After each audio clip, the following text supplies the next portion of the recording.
ওকে, গাড়ি ফুল করে নিলাম।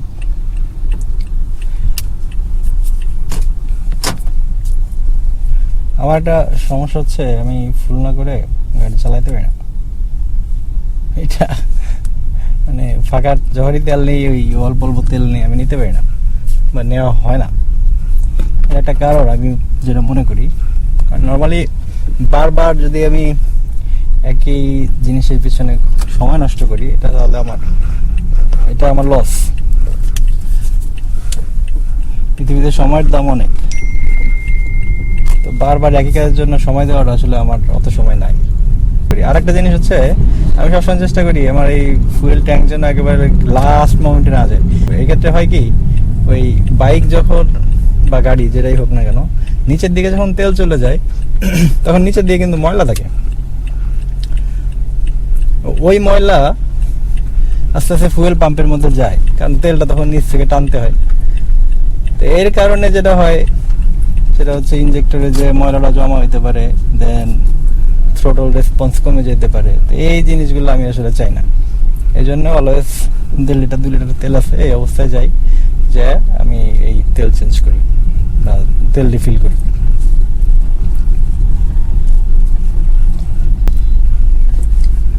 আর কয়েকজনই পরিচিত আছে যারা দেখা যাচ্ছে 1 লিটার করে খোলা তেল নিতেছে, ওই 1 লিটার শেষ হইলে দেন আবার যেতেছে, গাড়ি ঠেলতেছে।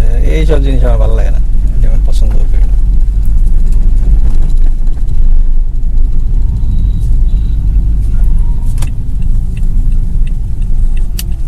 যাই হোক, এই হচ্ছে আমার বর্তমান সিচুয়েশন। তেলের দাম বাড়ছে দেখলাম 2 টাকা করে পার লিটার, 124 টাকা করে তেল ঢুকাইলাম। এখানে রং রোডে যাওয়ার কারণ হচ্ছে রাস্তা বন্ধ, পুলিশের থানার সামনে এই করে রাখছে, যাইতে পারবো না দিক দিয়ে।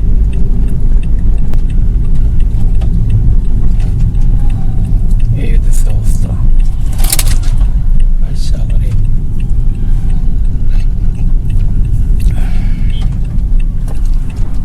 ওকে, আমার গাড়ি চালানো নিয়ে কিছু কথাবার্তা বলি। সেটা হচ্ছে গাড়ি চালানো কিভাবে শিখলাম। আমি কিন্তু এর আগে গাড়ি চালাই নাই, কোনো সময় চালাই নাই। একটা সুবিধা হয়েছে, আমার গাড়িটা অটো, তো আমার জন্য শিখতেই যে হয়েছে। বাট এই যে রাস্তার মাপঘাট এগুলো বোঝা, এটা আমি কোনো কালে যেহেতু চালাই নাই, তো আমার প্রতি খুব আনইজি ছিল। গাড়িটা ডেলিভারি আনছে হচ্ছে আমাদের অফিসের আমার বড় ভাই দিদার, তো উনি নিয়ে এসে গ্যারেজ পর্যন্ত গাড়িটা ঢুকাই দিছে। পরের দিন আবার অফিসে যাওয়ার সময় আমি দিদার ভাই ডাকলাম যে ভাই আসো, এই যেহেতু গাড়ি আনছি, গাড়ি নিয়ে যাই অফিসে। তো দিদার ভাই আইলো, বাসার সামনে বসলো। ওই সময় কি জানি কি মনে হইলো, বললাম ভাই দাও গাড়িটা আমি চালাই, তুমি বসো পাশে। দিদার বাড়ির পাশের সিটে বসে আমি দিলাম গাড়ি স্টার্ট এবং টান। প্ল্যান ছিল যে মিরপুরটা ওই ক্যান্টনমেন্টের নিচে কোনো মতো, সরি যে ডিএইচএস এর পাশ পর্যন্ত নিচে যাবো, এরপরে বাইরে দিয়ে দেবো। ডিএইচএস পর্যন্ত যেতে যেতে কনফিডেন্স এত চলে আসলো, আচ্ছা ঠিক আছে আর একটু যাই, ইসিবি পর্যন্ত যাই। ইসিবি যাওয়ার চিন্তা করলাম, ঠিক আছে ভাই তাহলে বরানি পর্যন্ত যাই। এই করতে করতে দেন বরানি একেবারে অফিস পর্যন্ত চলে গেলাম। ওই একদিনই আর কি দিদার আমার পাশে বসে আমার সব শিখাই টিখাই দিচ্ছে, আর আমি আমার মতো করে চালাইছি। এখন বাইক চালাতেন দেখে সুবিধা ছিল যে রাস্তাঘাটের নিয়ম কানুন জানা আছে, সে কারণে হয়তো জিনিসটা আরো হাতে আসছে খুবই ফাস্ট। তো এটা খুবই কঠিন কিছু না। আর লাইসেন্স তো আগে থেকেই ছিল, বাইকের সাথে গাড়ির লাইসেন্স করা ছিল। তো জিনিসটা দেখলাম আসলে এগুলো আমরা যত কঠিন মনে করি অত কঠিন কিছু না। আলহামদুলিল্লাহ আমি যে 2.5 মাস চালাই দিতে নিচে গাড়ি কোথাও ঘষা টসা খাইছি অবশ্যই, কিন্তু গাড়িটা দেখা যাচ্ছে যে লেভেলে খাওয়ার কথা ছিল বা আমি এক্সপেক্ট করছিলাম যে লেভেলে খাইতে পারি, ওই লেভেলে গাড়ি ঘষা আমি খাই নাই। তো আমি এনজয়িং ইট, ভালোই লাগতেছে আমার ড্রাইভিং করতে।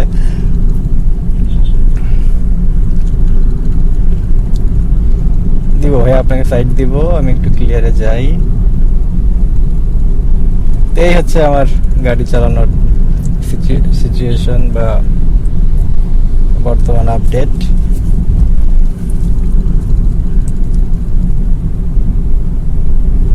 এটা যদিও স্পোর্টস কার না, তারপরে আমি যে চালাচ্ছি ঢাকার মধ্যে অবশ্যই রেগুলার কমিউট হিসেবে ব্যবহার করতেছি। আর ঢাকার বাইরে বাড়িতে গেছিলাম, হাইওয়েতে একবার গেছিলাম, সেটাও আবার এই যে গাড়ি কেনা 7 দিনের মাথায়।